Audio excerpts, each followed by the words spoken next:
Ladies and gentlemen, I'd like to read a telegram we just received. Final ballot tabulation shows Dragnet has won Michael Award for Best Radio and also for Best Television Mystery Program in 1952. 20,090 qualified members participated in nominations in final ballot. Congratulations and best wishes. Ed Bobley, President, Academy of Radio and Television Arts and Sciences.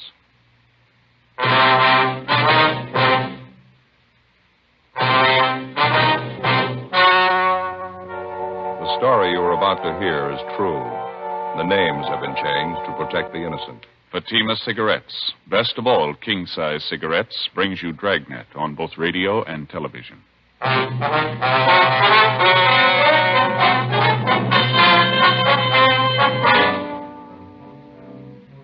You're a detective sergeant. You're assigned a robbery detail.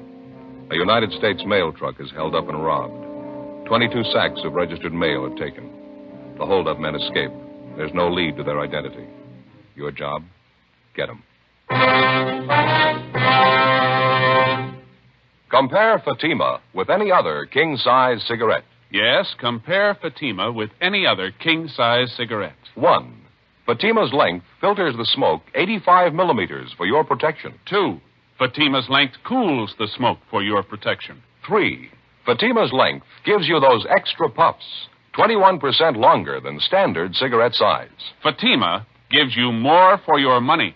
And in king-size Fatima, you get an extra mild and soothing smoke, plus the added protection of Fatima quality. Buy Fatima in the bright, sunny yellow pack. Best of all, king-size cigarettes.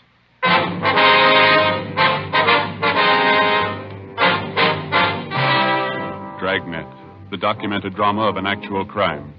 For the next 30 minutes, in cooperation with the Los Angeles Police Department, you will travel step by step on the side of the law through an actual case transcribed from official police files. From beginning to end, from crime to punishment, Dragnet is the story of your police force in action. It was Monday, August 4th. It was hot in Los Angeles. We were working the night watch out of robbery detail. My partner's Frank Smith. The boss is Captain Didion. My name's Friday. I was on the way back from communications, and it was 11:05 p.m. when I got to room 27A, the squad room. That's it. There wasn't anything else to do. One of them had a gun pressed right up against the back of my head. I didn't dare make a move. All right, Bud, take it easy. Joe? Nothing yet. The broadcast and the APB are out on him. How you feeling, Houston? Not bad. Still a little shaky.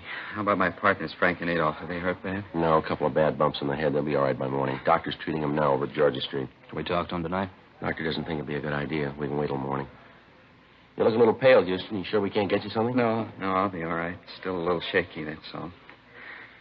It's the worst scare I ever got in my life. Thought I was gone for sure. How about a glass of water? Yeah, okay, if you got it. You bet. You got a penny, Frank? Yeah. Okay.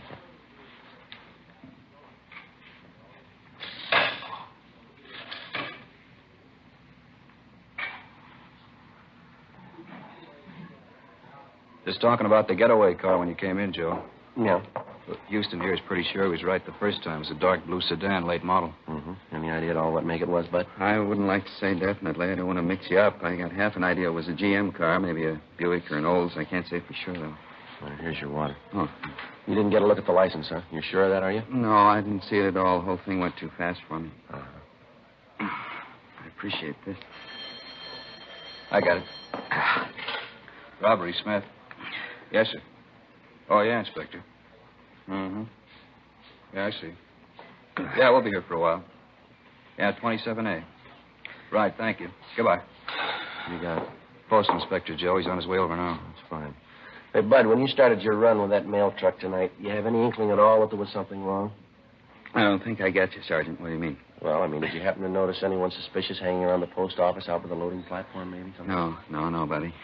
How about on your way to the Union Station? You notice any cars following your mail truck there? No, if they were, I think I'd have noticed it. I usually keep an eye out when we're making a run. It's a habit I got into, I guess. How long you been driving a mail truck, Bud? About 5 years. I've only been handling the registered mail the last couple of months, so. Did your truck leave the post office on schedule tonight? Yeah, right on the dot. We followed the other trucks out. You see, the trucks that pick up the ordinary mail, they leave first, and then our truck leaves right after them. We only handle registered stuff. I see. The same routine tonight, no different. You were the driver of the truck, that right, Bud? Yeah, that's all I do is drive. Frank's a clerk, Adolph's a guard. That's regulations. On trucks that handle just the straight mail, the driver's the only one aboard. Registered mail truck's got to have 3 men, the driver, the clerk, and the guard. Yeah, we know.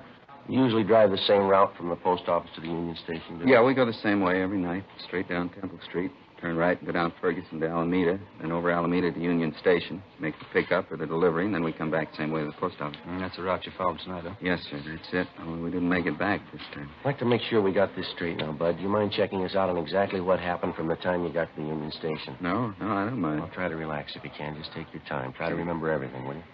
Say, would you mind very much if I called my wife first? I know I'm going to be late getting home. I don't want her to worry. You bet. Go right ahead, Bud. What's your number? I'll dial it. Thanks. It's Pleasant, 29321. Okay. You got a family, Bud? Yeah, 3 kids. Mother-in-law, too. She lives with us. Here you are, Bud. Oh, thanks. Lorraine? Oh, hi, Mother. Did I get you out of bed? No, nothing's wrong. I just called to say I'd be a little late tonight. I didn't want Lorraine to worry. No place? Oh, I'm not in a bar. Why do you have to say things like that? If that's the way you feel, all right. Just tell Lorraine, will you? Hello? Mother-in-law, they never get off your back. Sorry to interrupt, officer. It's all right, Bud. You want to go ahead now? Let's see. You wanted to know what happened after we left Union Station? Yeah, that's right. What time was it when you left the station? Right after we loaded the mail sacks on the truck, 28 sacks, all registered. We took off. What time was that? Scheduled time, 9:56. Left the station, headed for the P.O., drove the same route, along Alameda to Ferguson, then up Ferguson. As soon as I turned the corner, I picked up their headlights in the rearview mirror. Then they started crowding us. I knew something was wrong. Too late to do anything then. They pulled up alongside, forced you into the curb, is that Yeah, the darkest part of the street, too. It was a big sedan, I know that, a 4-door job. Dark blue, and it was a late model, I'm sure. You notice anything special about the car, Bud? I mean, maybe a dented fender, some special accessories on it, anything like that? No, nothing I'd be sure about. I was too busy trying to keep going, get out of their way. I didn't have much of a chance. They forced us up on the sidewalk. I saw a telephone pole coming at me. I had to stop. What happened then? They threw a bright spotlight on us, blinded me for a minute.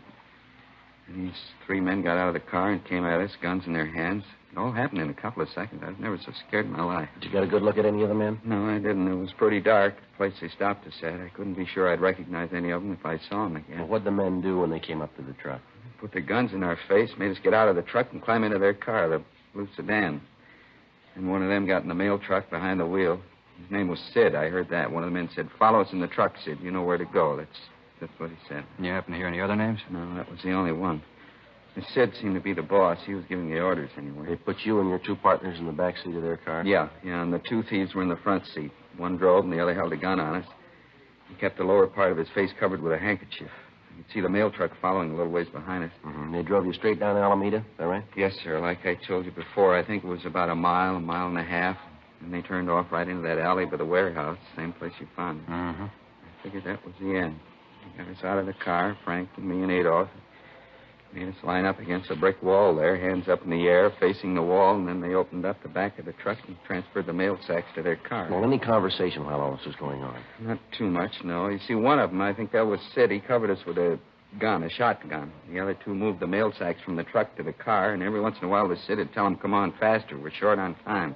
I think that's what he said. Well, why'd they slug your 2 partners, this Frank and Adolph? Any reason for I that? was coming to that. You see, when they got all the mail sacks in their car and they were ready to pull out, the other 2 guys came over to Sid, and one of them said, "What are we waiting for? Let's kill him and get out of here." Yeah? Right away, our clerk, Frank, he began pleading with him not to kill us. I guess Frank was thinking of his wife and his little kid. Mm-hmm. How'd the thieves react? Well, they slugged him, cracked him with a gun, and hit him a couple of times. Frank went down. He started crying. Just a young kid, you know. Yeah, we know.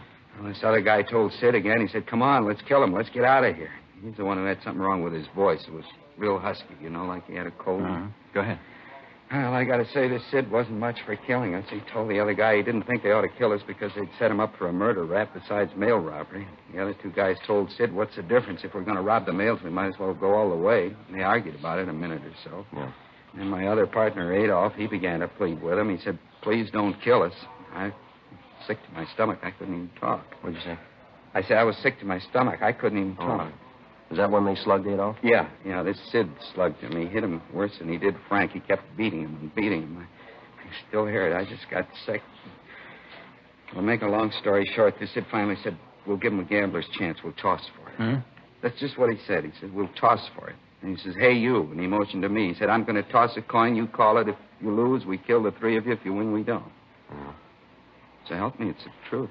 I didn't know what to do. I tried to talk him out of it. Yeah. And they wouldn't listen. The Sid told me either I called it or they'd kill us then. Took a coin out of his pocket and flipped it in the air. I called heads. Guess I don't have to tell you. I won. Something new for the book. How'd it go after that, Bud? Tied up the three of us and drove off in their car. About 15 minutes later, that night watchman found us and called you fellas. You know the rest. And you're sure you wouldn't be able to identify any of the hold-up men if you saw them again? No. You're real sure? No, their general build, that's the only thing I'm sure of. This fellow Sid was tall on the thin side, about 45, 50 years old. The other two were fairly short and stocky. Like I told you, that one fellow's voice, deep and husky, I think I'd know him if I heard him talk again. Excuse me a minute. Robbery Friday. Yeah, Walt. How's it going? Uh-huh. Yeah, not much doubt. All right. Fine. Yeah. Fine. Well, the getaway car, they just found it. Where, Joe? Up in Elysian Park, just off Riverside. What about the mail sacks? They find them, too? Yeah, every one of them. Empty.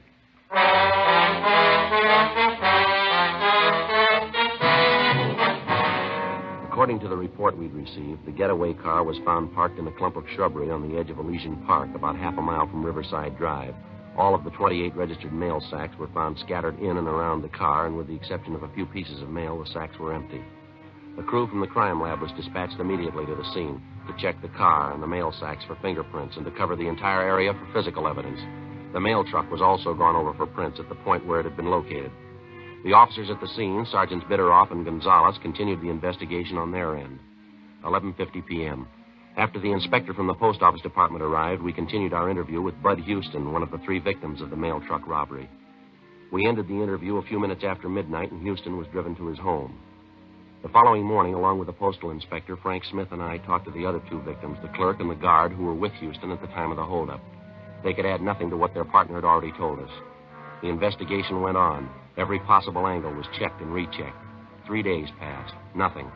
Thursday, August 7th, 5:40 p.m. Hi, Joe. How'd you make out? Oh, it's sour. Nothing at all. The guy wasn't even in town the night of the holdup, and he can prove it. Do you have any luck? No better than yours. I might just as well have taken the day off for all the good we did. Nothing from the stats office, huh? No. Last one we asked for won't be ready till tomorrow. It's getting a little embarrassing, Joe. We got them checking practically every robbery card they've got. M.O., description, only a few of them come close. We've already ruled them out as possible. The one you just checked on, that was the last. About does it. Might as well close up shop for the day, huh? You ready? Yeah, let's go. All right. I'll sign us out. All right.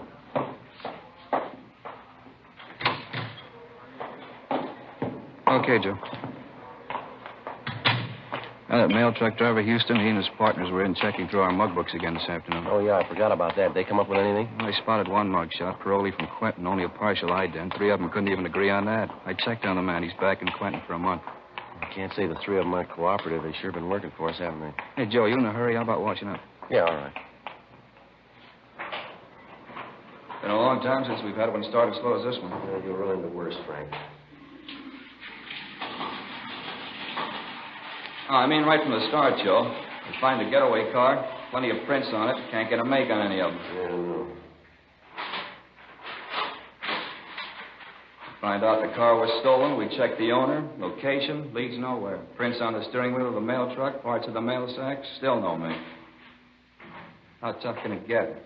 Well, they might have something when their kickback comes through from Washington. The hold-up men weren't amateurs. We know that. Joe, you checked with Gonzalez and Bitteroff today. I didn't see him. Yeah, they're not doing much better than the rest of us.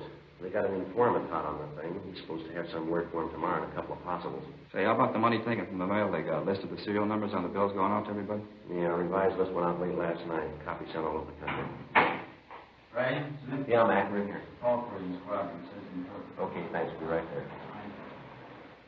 Okay? Let's go. All right. Hope this call means something, Joe. Wouldn't mind going late tonight. What do you mean?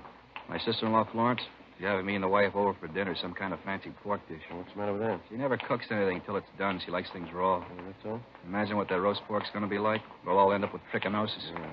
Go ahead. Mac? Which one, Mac? 1, 2, Joe. Thank you. Friday talking. Yeah. Oh, yeah, John. Mm-hmm.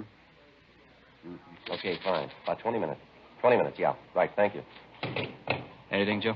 Wilshire detectives, they got a petty theft suspect out there now named Cecil Grant. Picked him up this morning. What about him? Well, he had a $20 bill on him stuffed down in the corner of his pocket. Yeah? They checked out the serial number. It's on the list.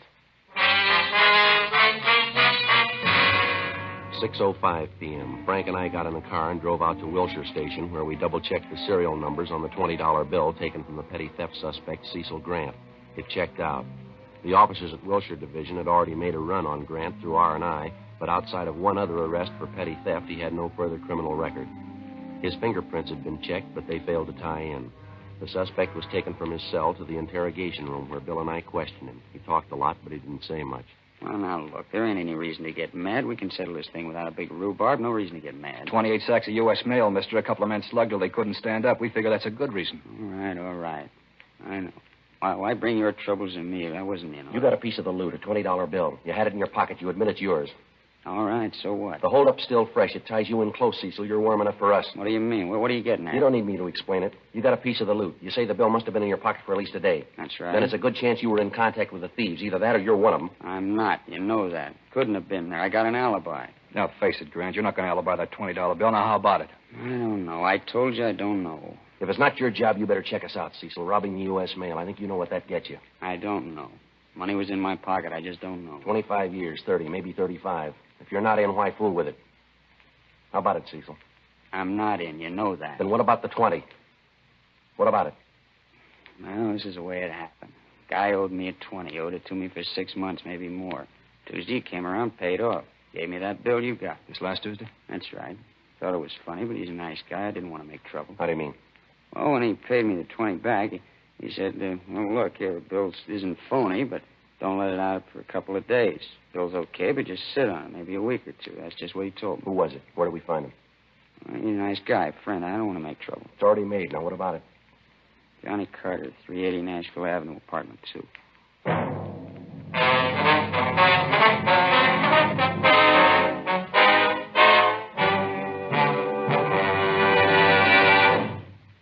You are listening to Dragnet, authentic stories of your police force in action.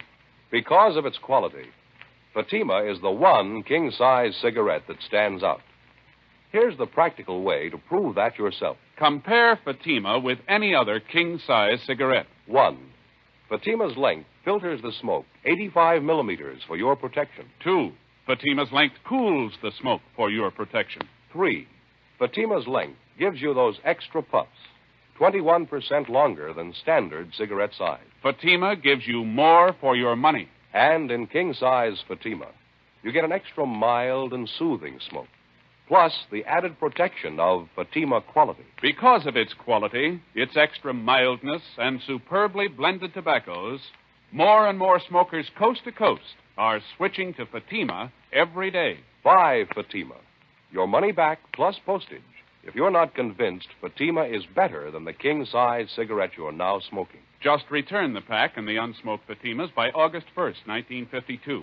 Fatima, Box 37, New York 1. Add to your smoking enjoyment. Smoke king-size Fatima, extra mild and soothing, plus the added protection of Fatima quality. Get Fatima in the bright sunny yellow pack.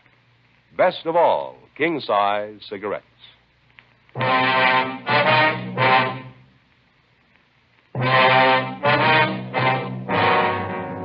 August 7th, Thursday, 6:55 p.m. We called R&I, but they had no make on the name John Carter.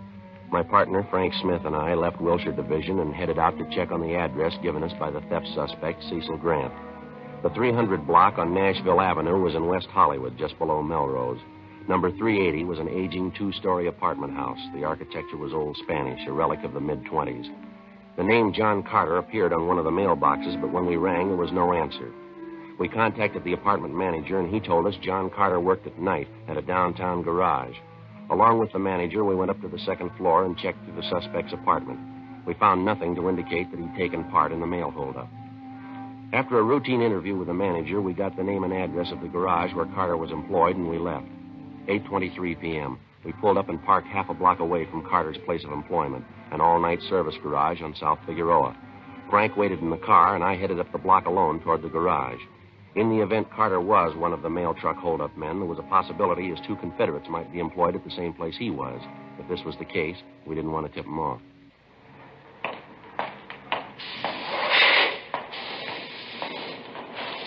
Hi.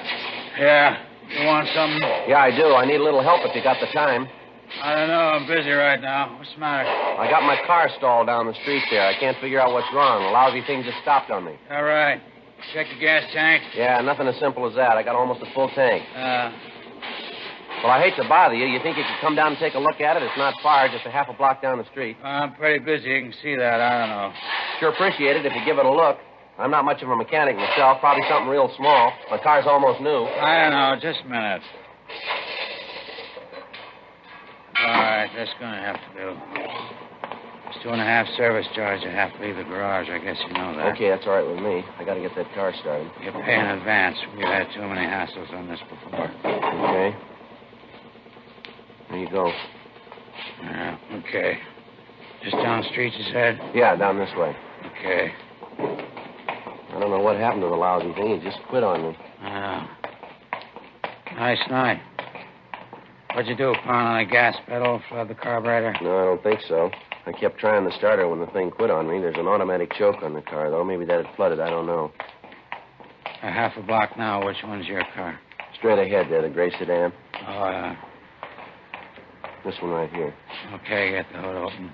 Well, never mind that, mister. Just get in the car. All right, Frank. Oh, what's this? Police officers, his identification. Get in the car. What's the matter? What is this? Come on, in the car.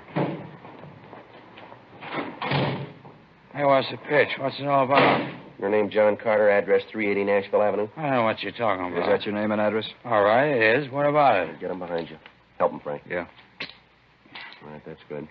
What are you trying to pull? What's this about? U.S. mail robbery, Carter. I want to talk to you downtown. I don't know anything about any mail robbery. What are you talking about? Nothing to worry over. If you're cleared, you'll be back on the job in an hour. Well, why pick me? I work at garage. It's my bread and butter. Why don't you go ahead and arrest the newsboy down corner? Same thing. No, there's a big difference. Yeah, you name it. A $20 bill. 9:05 p.m. After checking with the garage manager to make sure none of his employees were possible accomplices of Carter's, we drove the suspect back to the city hall, took him to the interrogation room, and started to question him. In the space of an hour and a half, he gave us 3 alibis, supposedly accounting for his whereabouts the night of the mail truck robbery.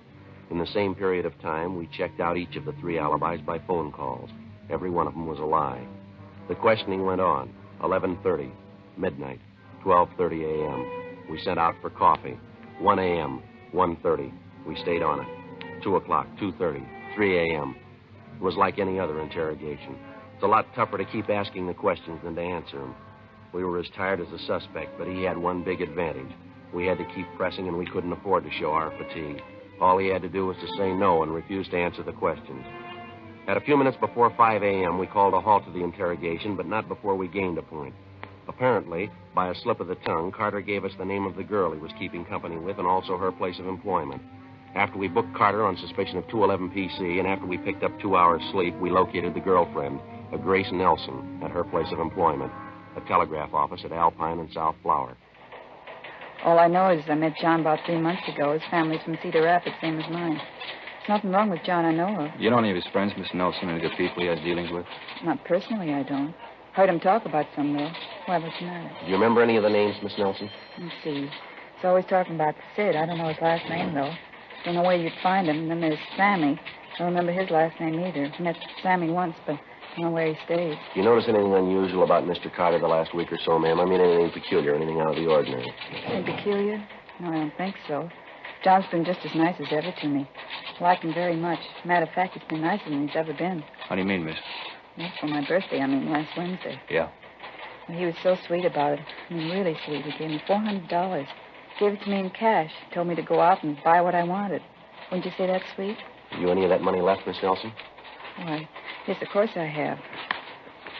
See, right here in my purse. See, right there. More than half of it. Carter tell you where he got this money, Miss Nelson? Gambling game. He said he wanted the cards. What's wrong? Serial numbers, ma'am. This money was taken in a holdup U.S. mail. We've got a pretty good reason to suspect Carter. You mean John's a thief? That's how he got the money? I can't believe it. Afraid it's true, ma'am. So hard to believe. I hope you don't think I had anything to do with it. Robbing people, nails.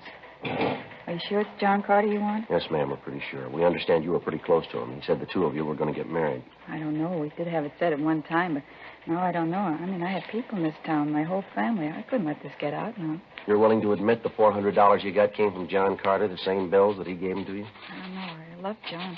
I want to hurt him. I really love him. Tell me the truth. What's going to happen? Well, he's going to be charged with robbery, ma'am, holding up a U.S. mail truck, taking 28 sacks of registered mail. John? John Carter? That's right, him and two others. I'd like to ask you one more question, miss. Do you have any idea what Carter was up to? The robbery, I mean? Me? Of course not. No idea at all. I love John. I loved him for what I thought he was. Go through anything for him. I love him. Just wouldn't make any sense, though, would it? Ma'am? Going to jail for him. Just common sense. You can't love anybody that much. That afternoon, we had the suspect, John Carter, brought from his cell to the interrogation room where he was confronted with the testimony of both Cecil Grant and Grace Nelson, two of the people he'd given some of the stolen money to. Another hour of interrogation, and Carter broke. He admitted taking part in the holdup and gave us the name of his partner. He named as the leader and mastermind of the robbery a Sidney Grover, had an address in Highland Park. Frank and I checked it out. Yeah. Police officers, you Sidney Grover? Yeah. I'm not feeling so well. Can't you come back later? Not feeling well at all. It's kind of important, Grover. I'd like to talk to you downtown. Come back later, huh? A little later on. I got so many troubles right now. Please. I'd like to talk to you about a holdup, Grover, a mail truck. We got the two men who worked it for you. They gave us the whole story. Two men? What do you mean? Can't you see I got troubles? Please don't bother me. Come back later, huh? Bad trouble. You better get your coat, Grover. Got to talk to you downtown. Look, don't you understand? My son's left me. My only boy. He packed his bag. He walked out. He left me. Afraid that's your problem, mister. He said he didn't want any part of me. He had an argument. He didn't like what I was doing. Big argument. He slapped my face, my own boy, and he walked out. Slapped my face. All right, you want to get your coat? Yeah, okay. Mail job, is that it? Got the other two? Yeah, we got them. All right, no argument. I didn't try to run away. I guess you can see that. My boy said it was a crook. We argued. He slapped me, walked out. How come, Sergeant? I wouldn't know. Let's go, Grover. It's a sour story, huh? Old man trying a mail robbery.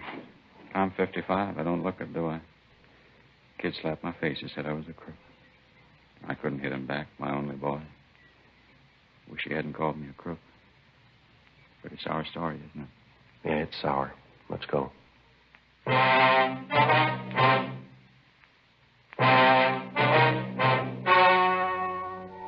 story you have just heard was true. The names were changed to protect the innocent. On November 29th, trial was held in Superior Court, City and County of Los Angeles, State of California. In a moment, the results of that trial. Now, here is our star, Jack Webb. Thank you, George Fenneman. Friends, there's one thing I'd like you to remember the next time you buy cigarettes. Fatimas give you more for your money. That's because no other king-size cigarette can match Fatima quality, and because Fatima is 21% longer than standard cigarette size. That added length means that Fatima's extra mild and soothing smoke is cooled and filtered for your protection. Get a pack tomorrow and compare them with the cigarette you've been smoking. Fatima, best of all, king-size cigarette.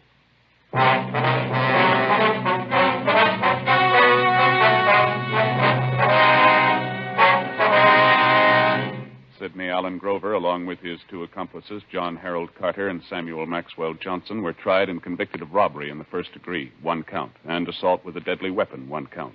All three are serving their terms in the state penitentiary. First-degree robbery is punishable by imprisonment from 5 years to life. Assault with a deadly weapon is punishable by imprisonment for not less than 1, nor more than 10 years.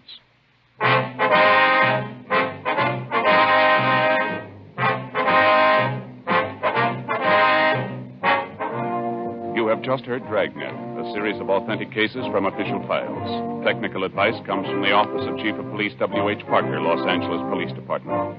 Technical advisors, Captain Jack Donahoe, Sergeant Marty Wynn, Sergeant Vance Frazier. Heard tonight were Herb Ellis, Vic Perrin, Inga Hollis. Script by Jim Moser. Music by Walter Schumann. Hal Gibney speaking. Fatima Cigarettes, best of all king-size cigarettes, has brought you Dragnet, transcribed from Los Angeles.